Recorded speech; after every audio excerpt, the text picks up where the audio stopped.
Hey everybody, welcome back to another episode of Infinite Podcast. Today, Simon and I are diving into diets, specifically the vegan versus carnivore diet. Interesting bit here, folks. There's new research suggesting the carnivore diet might be a lot more beneficial than we thought. Carnivores, you're off the hook? Let's chop it up. Carnivores off the hook? Until they get hooked on cholesterol meds. But hey, I've seen vegans who could out-eat a lion with just their salad bowls. Maybe the trick is moderation, huh? Who would have thought? Moderation? Sure, that works for some, but where's the fun in calling a salad a meal, right? Kidding, of course. However, this carnivore diet research has got people tossing their veggies aside like yesterday's news.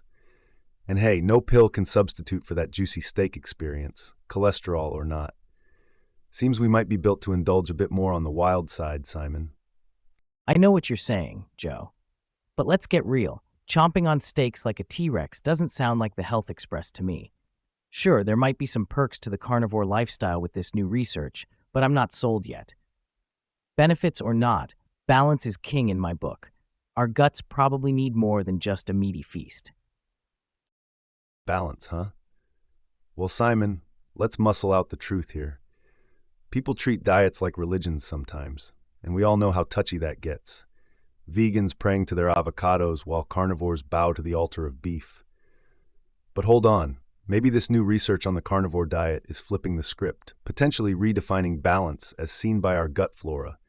Diversity in diet's not just about color on your plate, it's also the nutrients that you can't see. Flipping the script. Joe, I think the only thing this research is flipping is your perspective. Sure, carnivore aficionados are flexing their findings, but let's not act like plants just lost their mojo. Bottom line, you can't spell meat without eat, but good luck going full dino diet without your roughage regulators. Think about it. Where's the love for fiber on the all-meat ticket? Gut health to me seems more than just breaking down a protein party. All right, Simon, let's get factual for a sec. Recent studies point out that the carnivore diet could be nutrient-dense, potentially high in B vitamins, iron, and essential fatty acids. However, critics often argue it lacks sufficient levels of dietary fiber and certain vitamins, which are crucial for long-term health. Plus, research also indicates the risk of high cholesterol and heart issues if red meat is overconsumed. So yeah, benefits exist, but with some not-so-small print attached, buddy. Oh, Joe, I get it. Nutrient dense? Sure. It's like packing your suitcase full of everything but the kitchen sink, right? But then you go and look for a tiny vitamin C or a smidge of fiber, and what do you know? Nowhere to be found. Yeah, the carnivore diet might be hitting some high notes with B vitamins and iron. Can't argue with that. But stripping out fruits and veggies is like wanting a symphony with just the drums. Where's the balance, man? Our bodies need variety, not just a one-instrument band. Diversity in diet equals health. No fruit, no balance, Simon. Toss me an apple then, Joe. Balance is key. Heh, all right. Quick story time. I knew a guy, massive gym rat, built like a superhero, who only munched on pounds of meat a day, basically an extra from the Flintstones. Swore by it for his muscles. Then this new research on carnivore diets pops up, and he's feeling vindicated, right? All smiles. Fast forward a few months, he adds back some fruits and veggies after visiting the doc. Turns out his body was craving more than just animal protein, missing out on some key nutrients. So now he's preaching about balance like he invented it. Lesson? You can't ignore parts of the food pyramid without expecting to feel it later. Science backs him up now, sure, but his body sent the first memo. Body knows best before science does, huh, Joe? Classic. Always, Simon. It's the best health guru we've got. Joe, this health guru might need a fact check. Let's look at the other side. New studies on the carnivore diet reveal some surprising health perks, right? Like improved energy levels and potential autoimmune relief for some folks. These are non-trivial benefits we're talking about. Just because our pal felt better after reintroducing plants doesn't mean the meat manifesto is null and void. Our bodies are different. Some might thrive where others dive. Can't discount that. True that, everybody's different. All right, enough meat talk. Let's switch to something most of us can agree on. Coffee. Morning lifesaver for some, or a fast track to jitters and an afternoon crash for others. A cup of joe may sharpen focus, but too much, and you're on a caffeine coaster nobody enjoys riding. Plus, antioxidant benefits versus potential impact on sleep. It's a hot brew of debate. What's your take, Simon? Ah, coffee, the elixir of the sleep deprived. Pros, it's like flipping on a light switch in your brain. Hello, focus. And those antioxidants are the unsung heroes fighting off the baddies in our bodies. But too much, and boom, you're shaking like a leaf in a tornado, and then crashing harder than a kid after a birthday party sugar high. Plus, don't get me started on staring at your ceiling at 2 a.m., wishing you hadn't had that late afternoon cup. Balance, Joe? It's not just for breakfast plates. Remember producer Katie? Swore by her 6 cups a day to stay creative. Pros, she was a productivity machine. Cons, I've seen her more wired than a server room. Once she cut back to 1 cup, claiming she slept like a baby. Next week, back to the caffeine conveyor belt.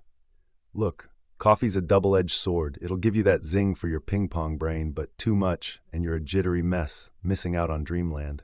Gotta find that sweet spot. I tell ya, Katie's got more energy fluctuations than my old stock portfolio. But hey, let's not forget coffee's got some real champs in its corner.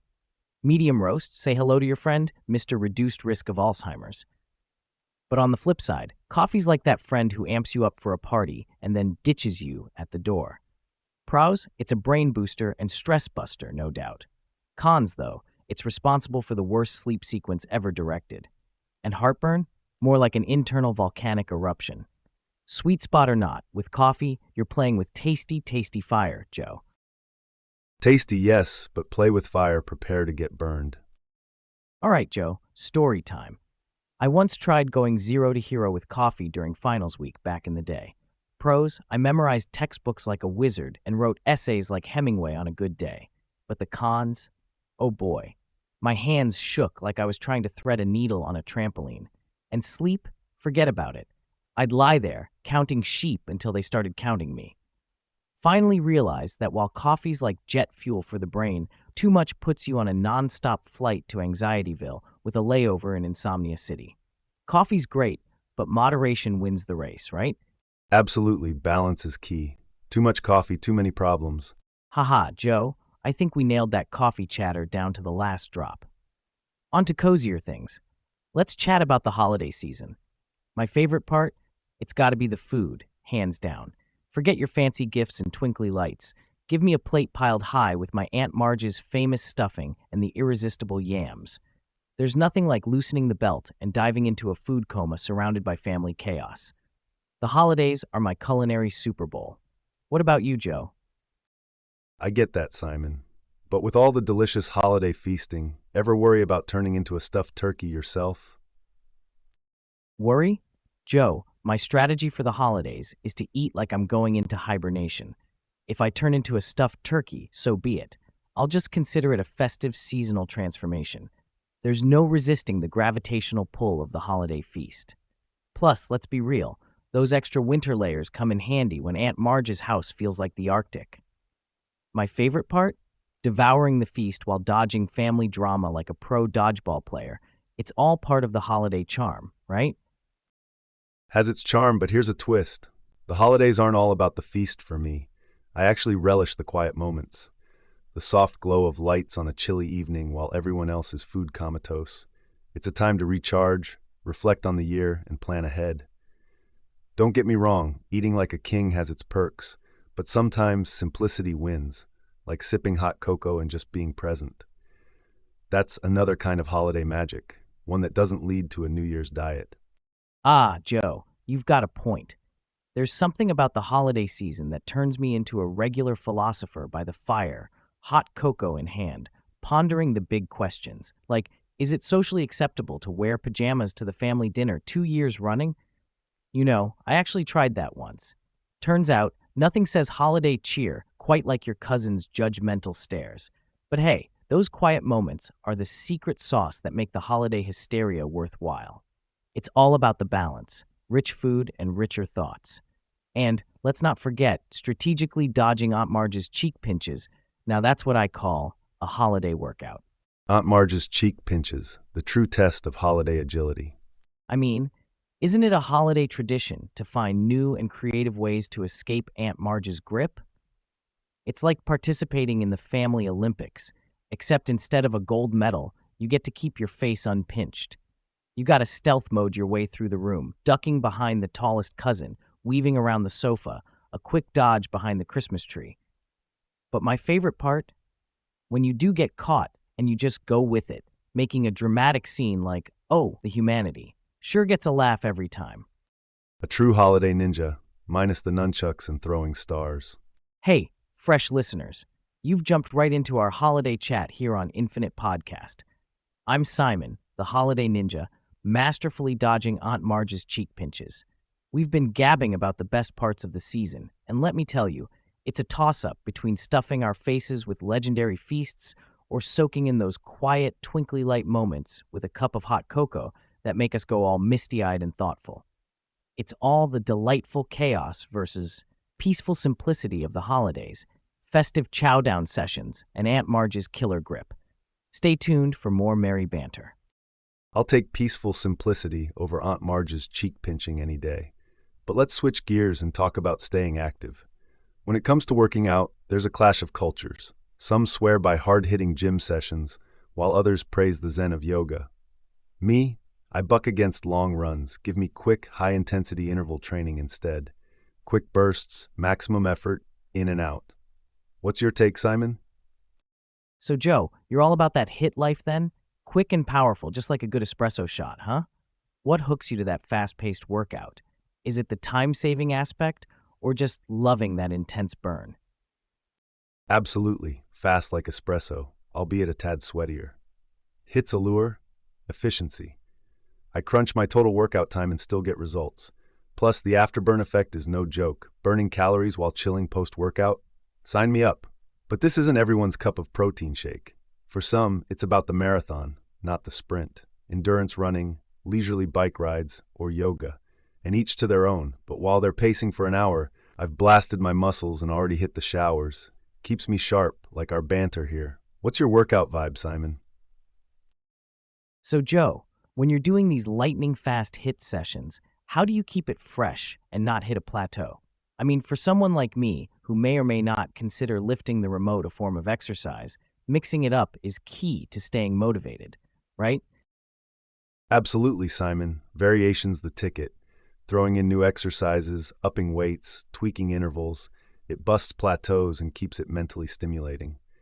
The snag with routines like yoga or running, they can get monotonous. You hit a stride, sure, but where's the growth without change?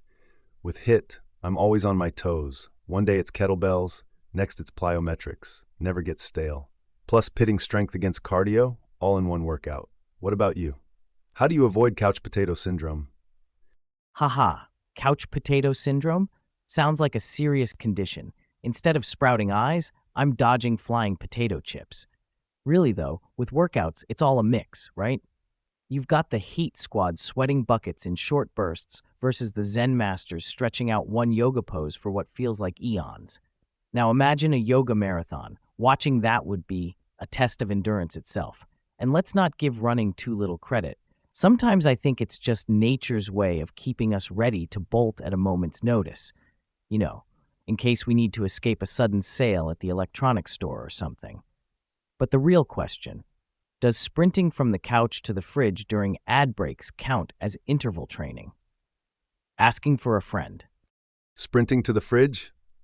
That's just survival instinct, Simon. I'd say that's less interval training and more natural selection. The fittest get the last slice of pizza. On the serious side, all workout styles have their champions. The Zen masters in their yoga poses are onto something with stress relief and flexibility, but it's not everyone's path to peak fitness. Hitting a treadmill versus sprint intervals is another debate. Steady state has its perks, yet lacks the fierce calorie-torching HIIT boasts. And let's talk gym workouts. Reps and sets are old school but reliable, creating foundations of strength, whereas HIIT is this dynamic modern contender that promises efficiency. Each method claims the fitness throne, but without mixing it up, you're only wearing out your royal robes. Variety, intensity, consistency, the kings of any routine. Your verdict, Simon? You're definitely onto something with those royal robes of fitness routines, Joe. So, Your Majesty, are you saying it's less about choosing one workout kingdom and more about diplomatic relations between them all? Like embracing both the iron thrones of the weight room and the peaceful shires of yoga mats in one grand fitness empire? Diplomatic relations in fitness? Not my style, Simon. Specialization over generalization, I say. Consider this. Workout kingdoms thrive on loyalty. A powerlifter and a marathon runner, they're like oil and water. Their bodies are honed for specific battles.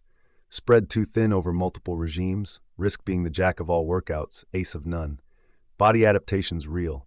Focusing on HIIT or weights, you'll see gains. Hop between that and yoga without a strategy might stunt strength and speed progress. Efficiency's lost to inconsistency. The mantra is simple. Pick your empire, conquer it, then maybe send an envoy to another realm. Your thoughts? Pick and stick, huh? Might work for some, but what about the rebels without a cause, like yours truly, who thinks specialization sounds as restricting as skinny jeans after Thanksgiving dinner? You're right in saying body adaptation's a thing, but let's not forget, working out isn't just about bulking up or running marathons. It's about being well-rounded, healthy humans. You punch weights, sure, but totally ignoring flexibility and endurance feels like trying to drive with three wheels. Not to knock on the hit parade, Joe, but where's the harm in being a fitness renaissance person?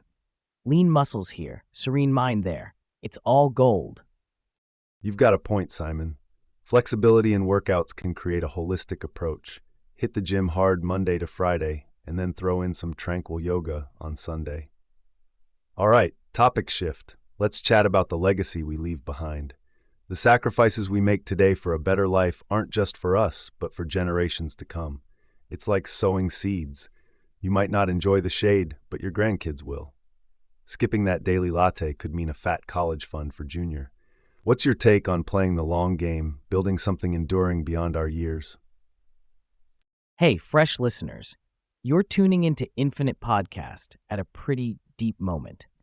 We're diving into the sacrifices we make now to pave golden roads for our future kin, trading short-term joys like that creamy latte for long-term wins, like stocking up a college fund. It's about setting up the next generation with more than just old family photos and your grandma's quirky dance moves. It's laying down roots so deep that even if you don't get to lounge in the shade, your grandkids will be having full-blown picnics under those trees. We're all about playing that long game, like planting an oak tree that'll outlive us. It's a legacy love affair, if you will. Stick around as Joe and I unpack this time capsule of thoughts. Legacy's key. What do you play the long game for? Well, Joe, funny you should ask. I had this great uncle once, a real character. The guy pinched every penny like it was a rogue crab. Family thought he was just hoarding for the sake of it, but turns out he was playing the longest game of them all. When he passed, we discovered he'd set up funds for the entire next generation's education. Talk about ripple effects. It wasn't about living large for him. It was about ensuring his lineage could. Every time I'm about to splurge on something silly, I think of good old Uncle Penny Pincher and consider if it's really the best move for the long term. Who knew being stingy could be so heroic? Heroic? Maybe. A missed opportunity? Possibly. Here's the twist, Simon. Your Uncle Penny Pincher set up for the future. Hats off to that. But let me challenge that narrative. How many laughs did he skip at family dinners because he wouldn't chip in for dessert? Countless joy moments lost over pinched pennies. Sacrifice has weight, but so does living a full life. It's balance. Teach kids value of money and joy of life. Drop bucks on experiences, create stories for those grandkids. Because what good's a loaded education fund if they can't tell tales of grandpa's wild adventures or generosity? Not advocating financial foolishness here, but sprinkle in some carpe diem with legacy building. Your move, Simon. You make a killer point, Joe. Uncle Penny Pincher might have swung too far on the saving spectrum. There's got to be a sweet spot where you can stash away for the future while still splurging on those memory makers now and then. It's like eating your cake and, well, having more cake later. Speaking of joy moments, there's this whole other treasure trove outside our screens. We're talking the ultimate reality show, nature. People are so glued to their feeds that they're missing the big, beautiful world out there. Unplugging from social media and stepping outside, it's not just refreshing, it's necessary. Your brain gets a break from the digital buzz while your body soaks up that free vitamin D. What's your stance on trading tweets for some solid tree time? Tree time over tweets, you say? Look, nature's great, birds, fresh air, the works. But let's not romanticize it. We evolved, got smarter, built skyscrapers and smartphones for a reason. Outdoors is fine until you're swarmed by mosquitoes or it starts to pour.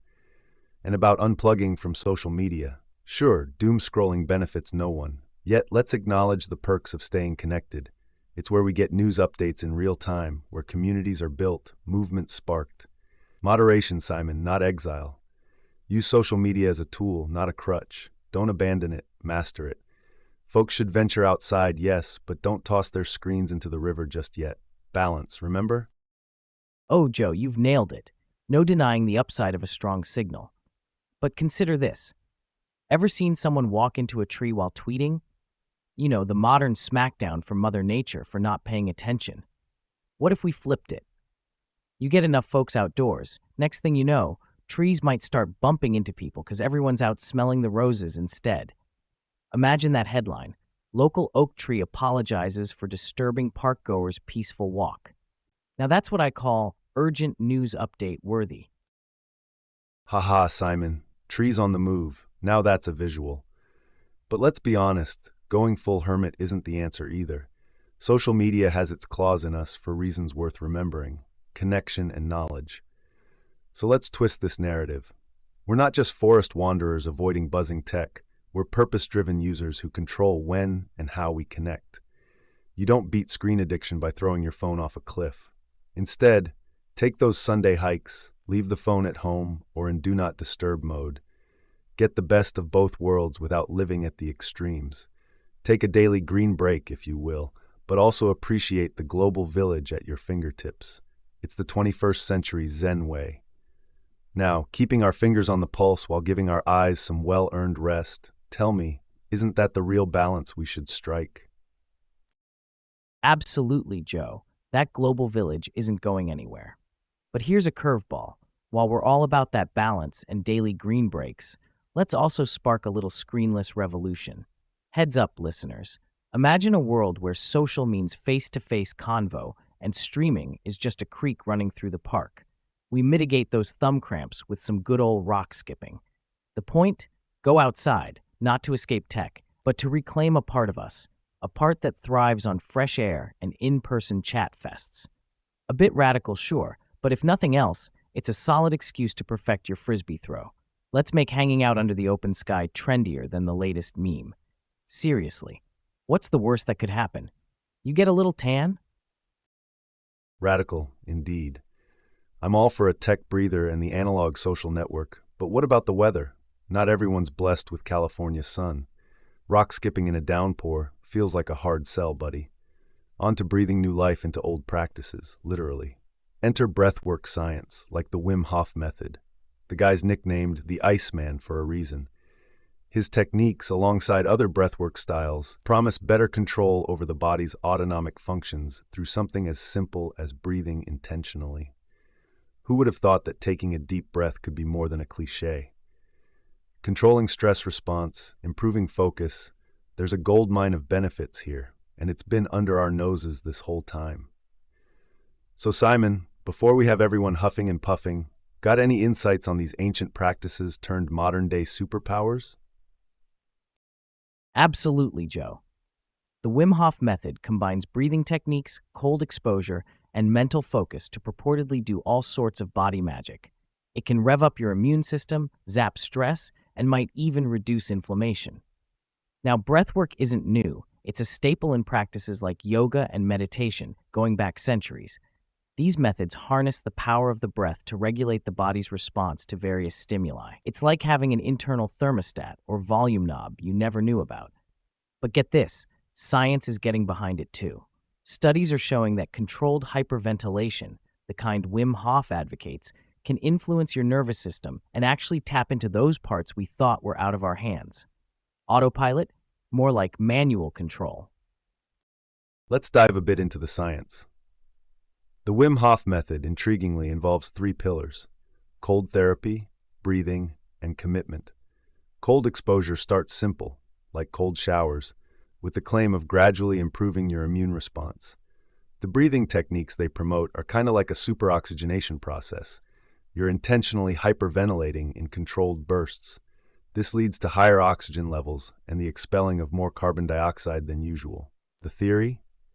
It can lead to an alkaline environment in your body, which may suppress the inflammatory response. As for other breathwork styles, pranayama from yoga is a big one. It's all about energy control via breathing. It's less intense than the Hof method, but heavy on the mental wellness benefits. Think stress relief, better sleep, and improved concentration. These ideas have been part of human health practices for millennia. Only now we've got scientists conducting studies, backing up what yogis and breathwork practitioners have sworn by for ages. And there you have it, a blend of ancient wisdom and modern research coming together to potentially give us a manual override for our body's automatic functions.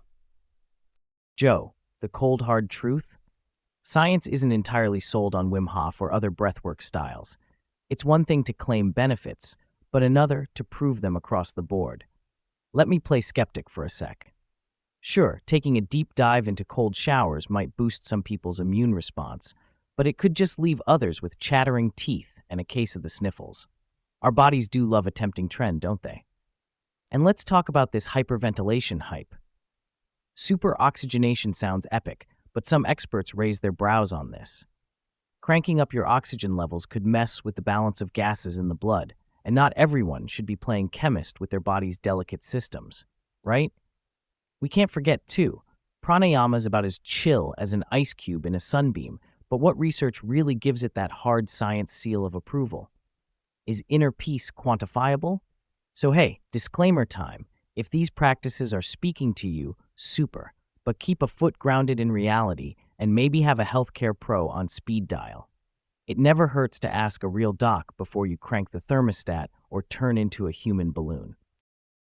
All right, Simon, we threw some cold water on the hype and cranked up the skeptic dial. But as with everything, folks should explore these methods responsibly, maybe with a pro's guidance, and see what works best for them. No harm in that. Now for something less breathy and more footy, football versus soccer. Which is more fun? It's almost like comparing apples with smaller, rounder, black and white apples. American football is all high-impact strategy and tailgate parties. Meanwhile, soccer, or football to the rest of the world, is sheer poetry in motion, constant action and endurance. I'm leaning towards soccer here. There's just something about its global appeal, the universal language it speaks. It unites countries. Plus, those 90 minutes of nonstop play, that's an adrenaline rush you don't often get elsewhere. But then, some would argue there's nothing like the impact, the precision plays of American football. So let's kick this around, Simon. Which scores more points for fun in your playbook? Oh, football versus soccer, the eternal debate, like choosing between a bear hug and a ballet. If football is a full-on Thanksgiving feast, then soccer's like that endless tapas meal. You never stop eating. Sure, in soccer you get these guys performing miraculous dives that deserve Oscars more than penalties. But then there's American football, where you strap on armor like you're going jousting at the Renaissance Fair. Can't deny both have their charm, but let's be real, Joe. Only one can make the entire planet lose its collective mind over someone's fancy footwork and a goal. Ha, that's spot on. Soccer truly does get the world pulsating in unison over a single goal. Those moments are electric. It's an art form with a fan base like no other. Switching gears, let's delve into something that could make your brain do backflips, the multiverse theory. This mind-bending idea suggests that our universe might just be one of many, an unfathomable expanse of parallel realities. Imagine different versions of us, living out varying scenarios across these universes. It's the ultimate what-if playground. Some scientists and philosophers argue that the multiverse offers explanations to some peculiar cosmic puzzles. Plus, it's one heck of a plot for sci-fi stories, but what if there's truth to it? With theories suggesting everything from infinitely branching universes to entire cosmic bubbles with their own laws of physics, it's a wild ride. So, Simon, ready to jump into the rabbit hole? What's your take on this cosmic theory? Are we riding solo, or is it a multiversal party? So we're talking about having versions of us potentially chilling in other universes, right? Maybe there's a Simon out there with an affinity for big words and serious talk. But before I dive in, Joe, how far down the rabbit hole are you willing to go? Do you think this multiverse theory is more science fiction or science fact? Science fact until proven fiction, Simon. The cosmos loves surprises. All right, multiverse theory. It's like the ultimate cosmic buffet. Here's the deal. Our universe is mind-bogglingly massive, but it might just be one bubble in a cosmic foam bath of universes, each with its own laws of physics. The idea has roots in quantum mechanics and string theory. Quantum mechanics, for those who haven't nerd dived, suggests particles can exist in a state of superposition, like Schrodinger's cat being alive and dead until someone peeks in the box. Take that logic, scale it to the universe, and presto, you've got parallel worlds where every possible outcome happens. String theory adds more spice by suggesting that different vibrations of strings make up everything in the universe, and they could vibrate differently in other universes. Here's the real kicker. Physicists think some evidence of multi-universes might even be detectable indirectly through cosmic background radiation or the behavior of particles. But, as of our last chat, concrete proof remains as elusive as a good reason not to eat cake for breakfast.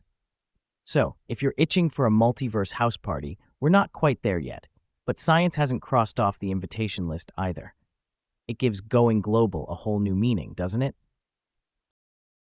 Multiverse or not, let's just hope those other universes have better luck with their versions of 2020. But seriously, the idea of multiple universe is as titillating as it is terrifying.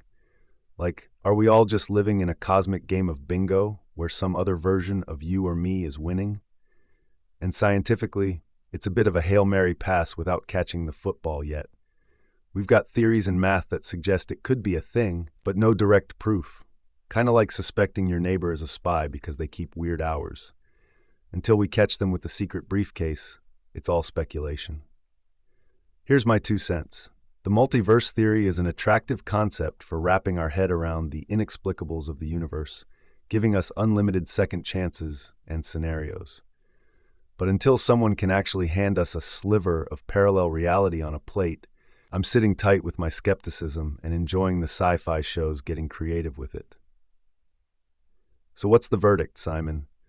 Are we lone rangers in the vast frontier of space, or is the multiverse throwing a party and we just haven't found the invite? Joe, imagine a multiverse where everyone understands quantum mechanics. Over there, we're doing a podcast explaining something simple like, I don't know, toast, because that's the real head scratcher in Universe 42B. Ha! In Universe 42B, making toast is probably the equivalent of splitting the atom. Folks, today we're tackling the mystery of the perfect golden brown surface. Is it achieved by toaster settings, or is there a dark matter element involved? I've got to admit, the multiverse theory is like a cosmic choose-your-own-adventure. Picture this. In one universe, I'm a world-renowned astronaut, and in another, I can't even ride a bike without training wheels. It stretches the old noggin, doesn't it? We could be just one roll of the cosmic dice with infinite re-rolls happening out there. It's either the ultimate freedom or the most existential crisis ever. Take your pick. So until I bump into another Simon from Universe C137 at the supermarket, I say let's keep the party here and enjoy the uniqueness of our own crazy, sometimes messy, but single universe shindig. You've got a point, Simon. Isn't it wild enough that we live in a world where anything's possible, even without factoring in infinite Simons on infinite bikes?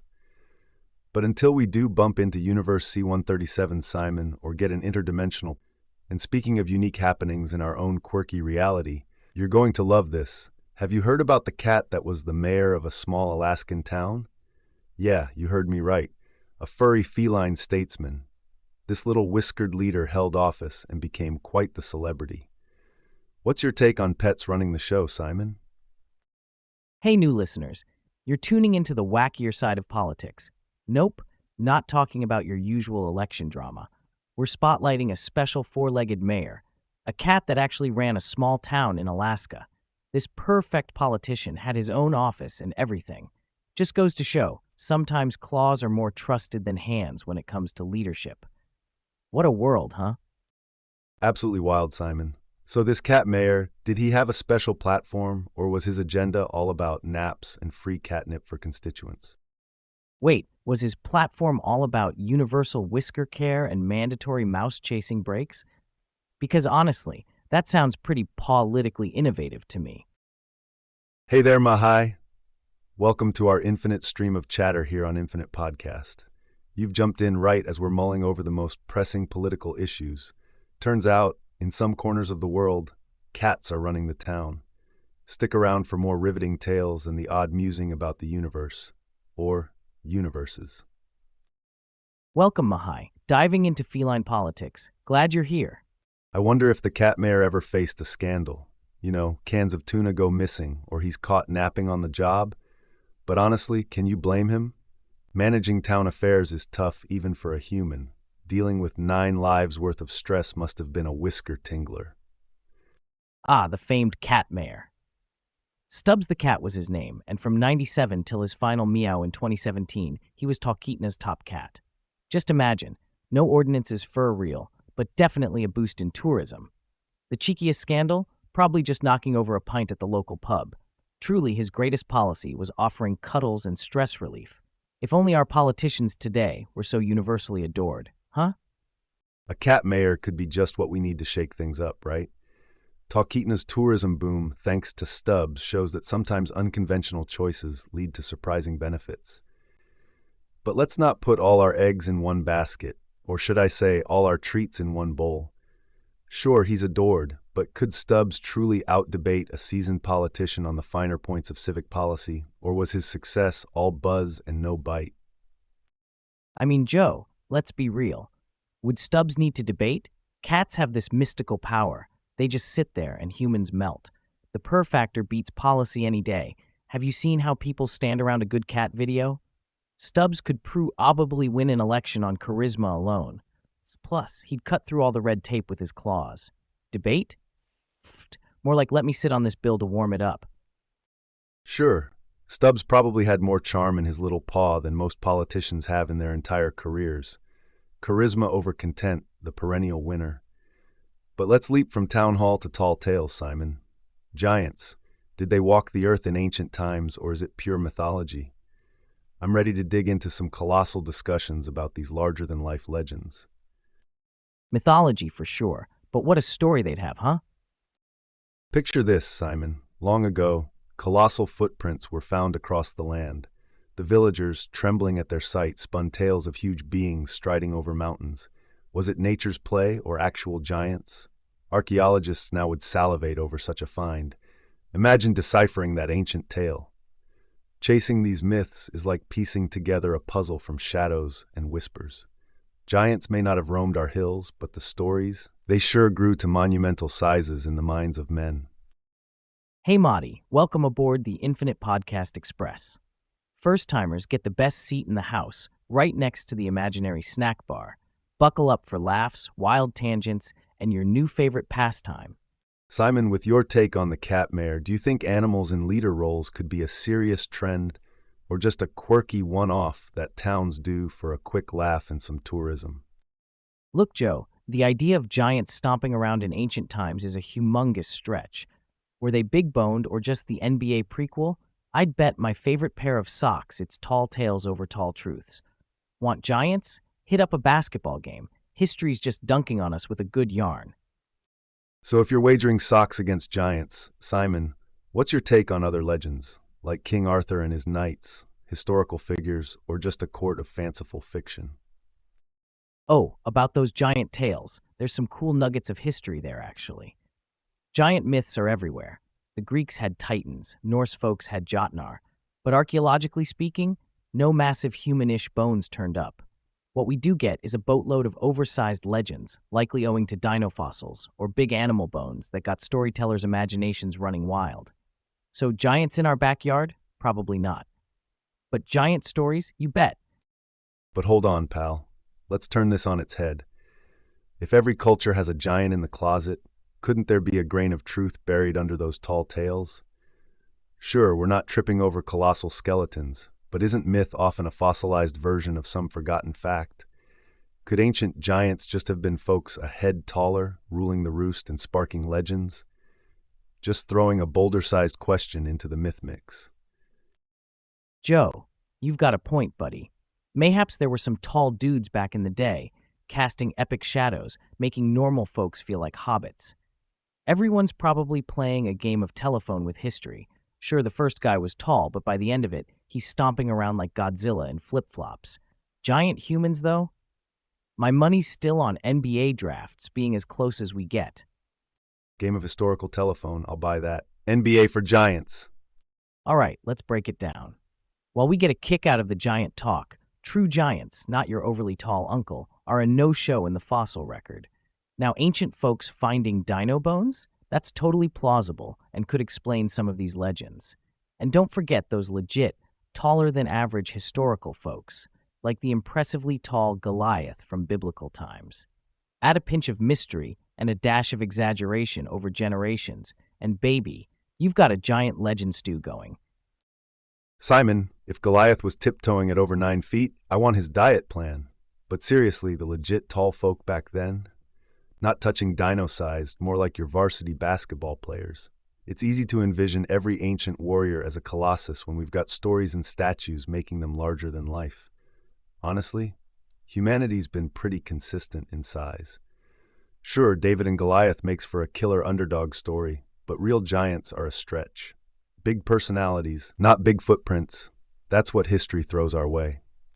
You ever notice how everyone in ancient times was named something cool, like Goliath or Hercules? I'm just here waiting for the legend of Bob, the slightly taller than average warrior. He wasn't towering over cities, but he could reach the top shelf without a step stool. Now that's the hero I'm looking for in aisle 5. Haha, the legend of Bob, Isle Warrior. Love it. Speaking of mysteries and tall tales, let's pivot to a real head-scratcher. The Zodiac Killer. Decades later, and we're still piecing together clues. You'd think with all our tech advances, someone could crack the code. Why is it so tough to pin down a cold case like this, you reckon? Oh, the Zodiac's a real noodle baker, Joe. Isn't it bonkers how he sent those coded messages to the press and just vanished like a ghost? Makes you wonder, with all our fancy gadgets today, why can't we nab him? Is it the smarts of the Zodiac, or is modern tech just not as Sherlocky as we think? What gives, eh? It's wild, Simon. Technology's a double-edged sword. On one side, we've got DNA analysis that can pinpoint a perp from a single hair. On the other, cold cases like Zodiac lack fresh evidence. It's all decades old and often mishandled. Zodiac was crafty, but let's face it, he also lucked out being active pre-DNA sleuthing. Today's tech is Sherlocky, sure, but without a Watson-level companion of quality clues, even the best tech can't crack the case. Tech's great, but no good without the right ammo, Joe. Totally, Simon.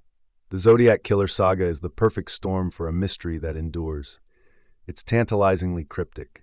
Our digital detectives can only do so much. You need tangible leads to feed the beast. Tech can't work miracles without them. And let's not forget, each passing year blurs the trail even more. It's not just about solving puzzles. It's about understanding a human mind that wanted to play a sinister game with the world. The question isn't only how he eluded capture, it's why he stopped, or if he did at all. That's what keeps this enigma alive in the true crime community. Could be he stopped, Joe, or maybe he just got bored. He could have gotten bored, Simon, or maybe he found the thrill elsewhere. The scary part? We don't know. Maybe he blended back into society like a chameleon, didn't need the limelight anymore, or the risk got too high. What's clear is he left a puzzle that's still missing pieces.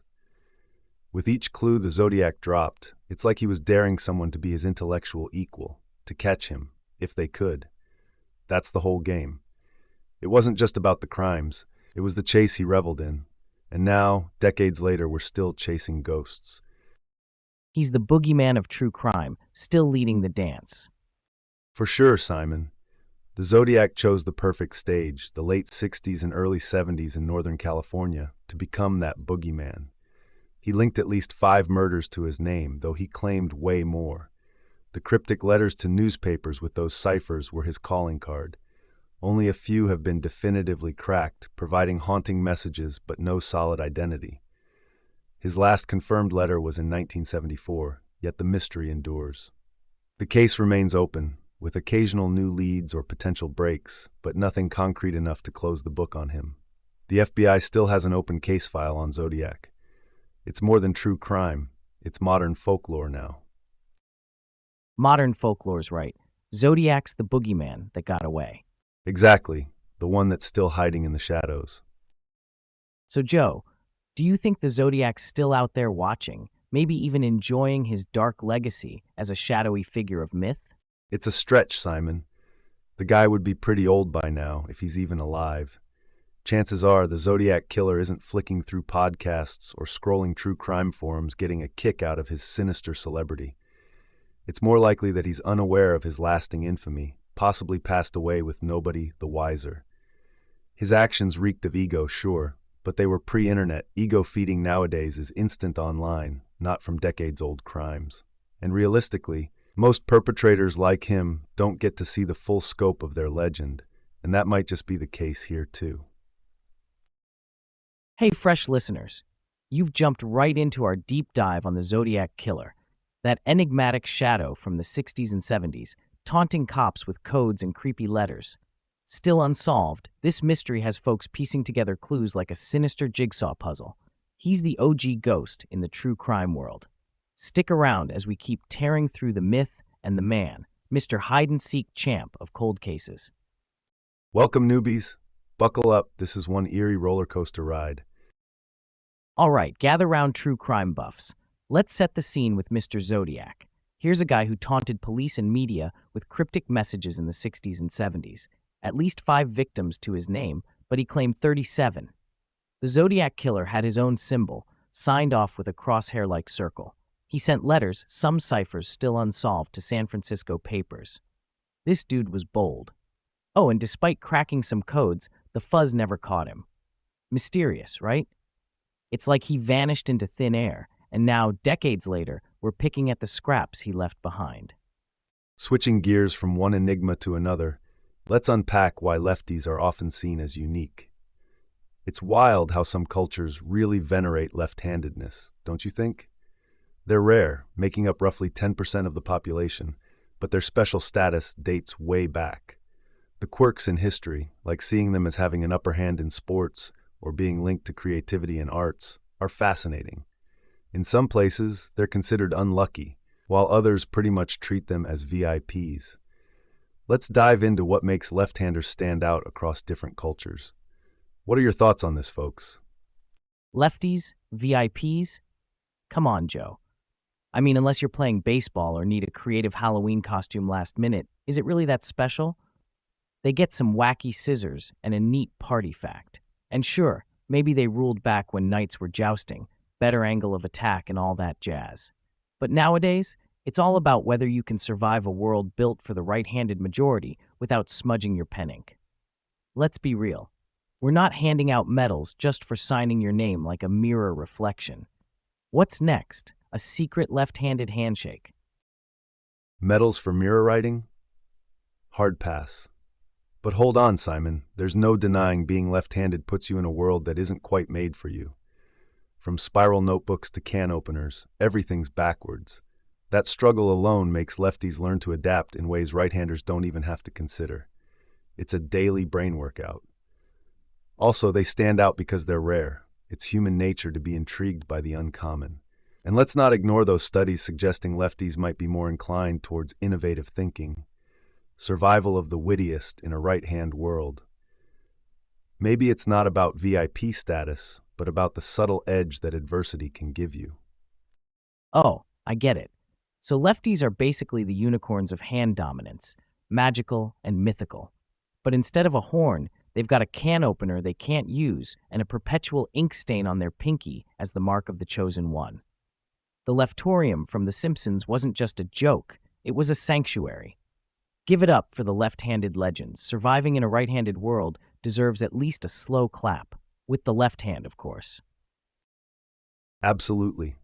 In some cultures, lefties hold a mystique because they defy the norm. Special, maybe due to rarity or how they navigate a right-handed world with finesse. This alternate way of operating can even lead to seeing the world differently, potentially sparking unique cultural contributions, think art and innovation. It's a mixed bag of reverence and superstition, though. Some think it's luck, others a sign of rebellion. Millennia of myths build a narrative around something as simple as hand preference. Unique? Yes. Worthy of VIP treatment? Perhaps not, but you can't deny the intrigue surrounding Southpaws. They've got history on their side, too.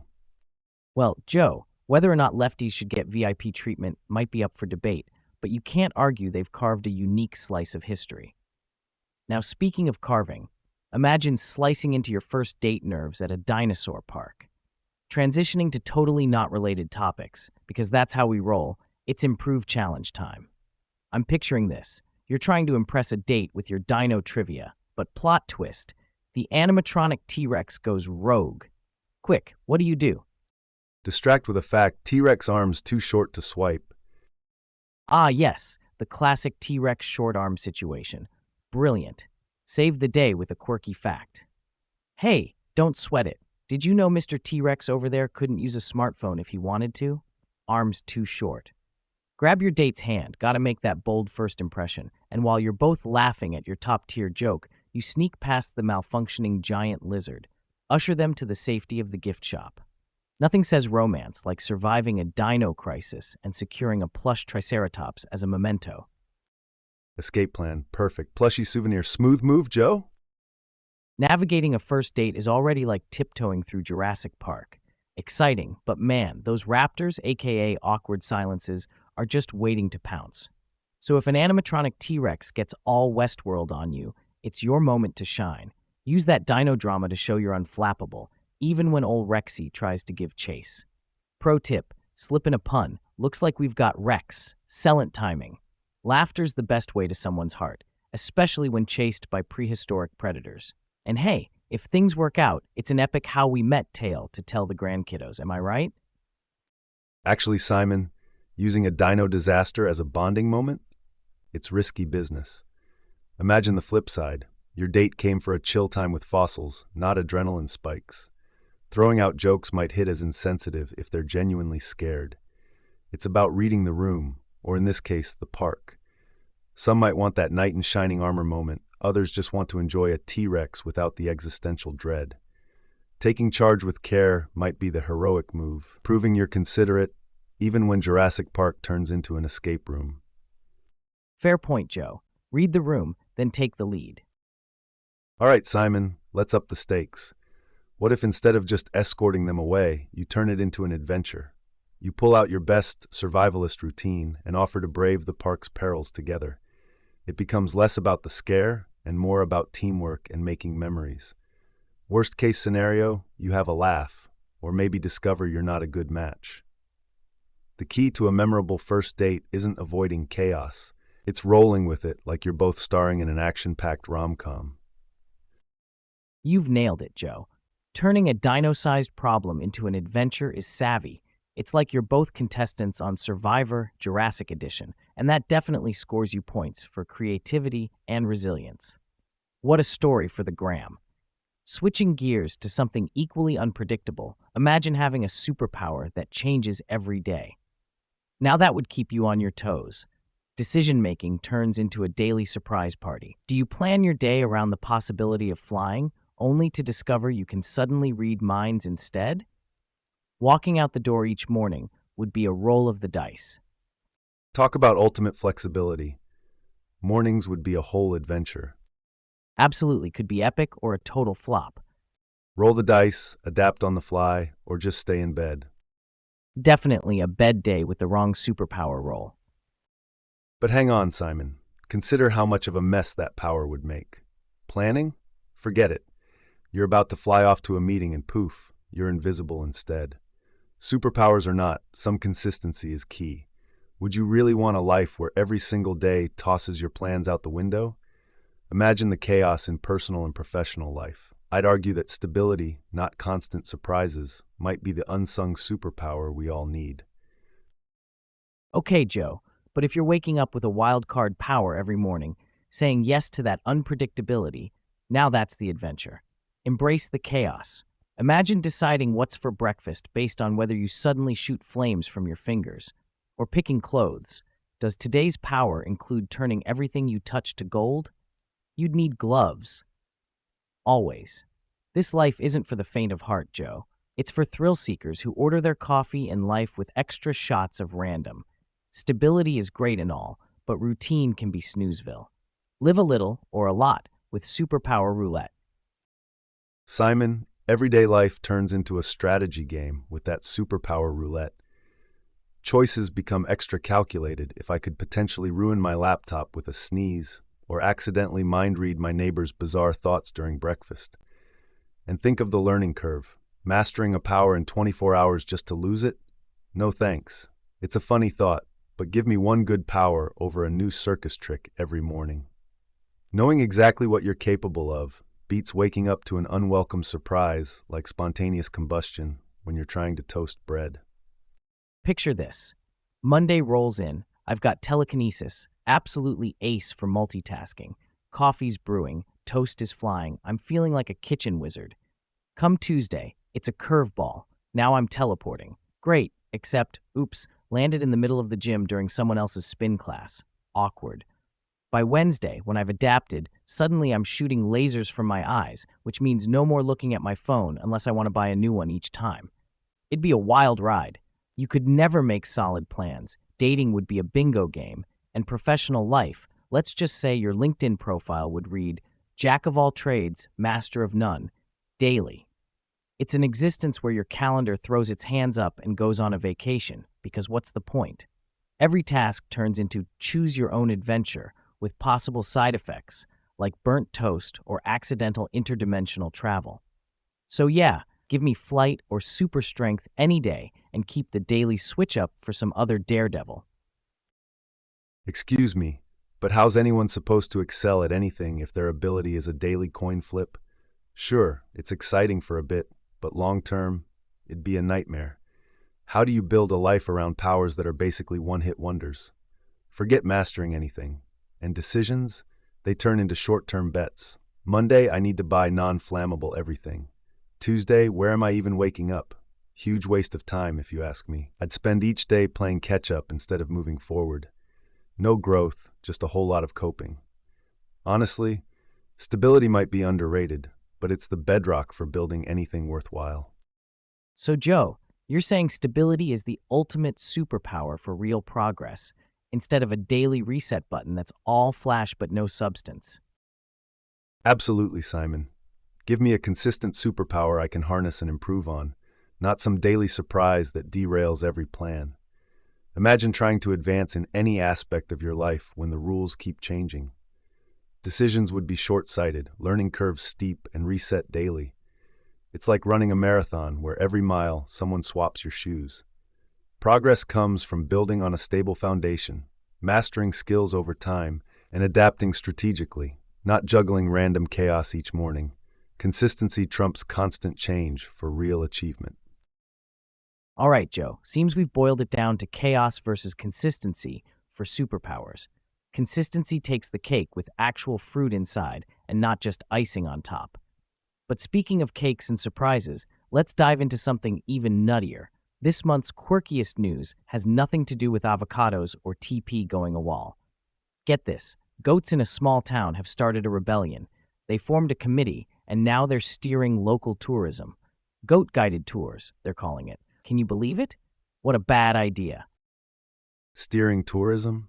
That's utter nonsense. Goats planning tours is like asking toddlers to manage a bank. It's amusing, but not practical. For starters, do goats even understand economics or people? Tourists want insightful, enriching experiences, not just random grazing stops. The appeal wears off once the novelty fades and reality of misdirection sets in. Plus, think of the liability issues with animal-led adventures. On paper, it's quirky news. In practice, it's illogical and unsustainable. Next up, pigeons running the postal service. Let's stick to experts when it achieves practical outcomes, especially in tourism. And that's a wrap for today's Wild Ride on Infinite podcast. Big cheers to you all for tuning in, and getting your daily dose of laughs and debates with us. Keep questioning the norm and embracing the quirky, folks. Don't forget to hit that follow button like it's hot, and join Joe and me again tomorrow at 5 p.m. Eastern for another round of mind-boggling banter. Stay weird, stay wonderful, and hey, watch out for those goat-led tours. Catch you next time.